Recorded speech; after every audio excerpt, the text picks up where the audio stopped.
Hello folks, today we're going to be explaining what the videos that you just watched. So Chris, why don't you tell us about the first scene that involved the flogging? Alright, well first, the flogging was a ruthless punishment used by the Roman Greeks. And what they did was they took this leather, these long strands of leather, as you saw, and they had those metal blades at the end of them, embedded in the end of them, and then they would slash their what's the word I'm looking for? The flesh off of their victims. Yeah, the slash off of the criminals. And what would happen was their bones would start showing, and they were just so ruthless, man. They would laugh about it. They basically weren't human. They were just so mean and ruthless about it. They loved pain. They loved pain. So what would happen was the bones and the organs would start showing, and some people would even die from the floggings. And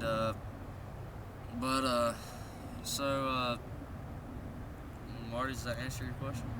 Yes, it does. And why would Jesus go through this punishment for us? Well, I think that he would go through all that to show us that what he went through was enough. The punishment served for all of our sins, no matter how great, no matter how dark. So you're saying it counted as like grace? No, not really grace. It's more he's showing us that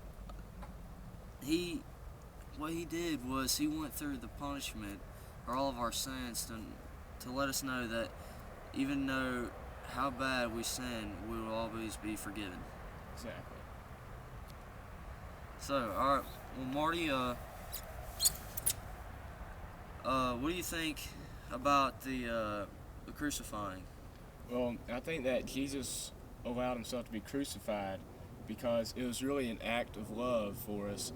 And so the punishment for sin is death, and God can't be around sin, and we're sinners unless we're clean, and we can only be made clean through Jesus. So Jesus died on the cross, and so we can go be with him because we're counted as clean, and Jesus was counted as a sinner. And so it's like a sacrifice.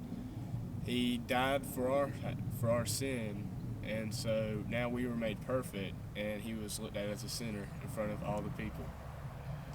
And then he was crucified, and it seemed like at that point everybody lost hope because Mary and the disciples, they took everything that Jesus said literally instead of like spiritually.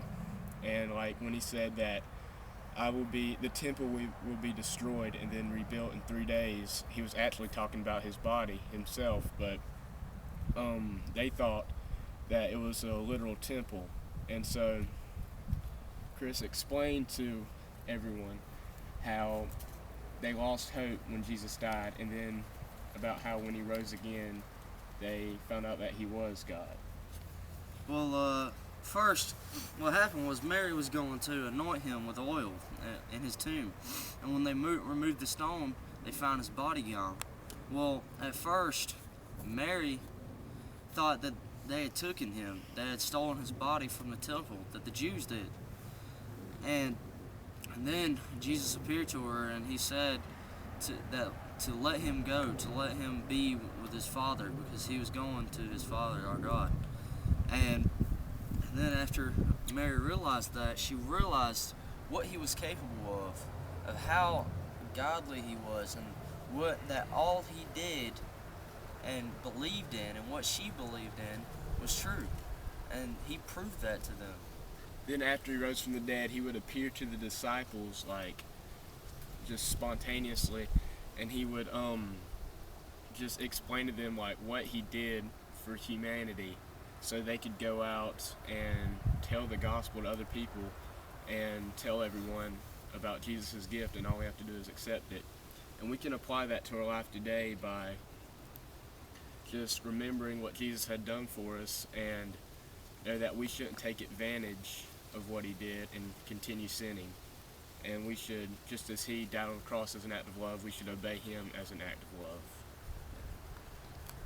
I think that's what the video That wraps is it about. up, folks. I hope you liked our our project and our McKinsey. dots. Project.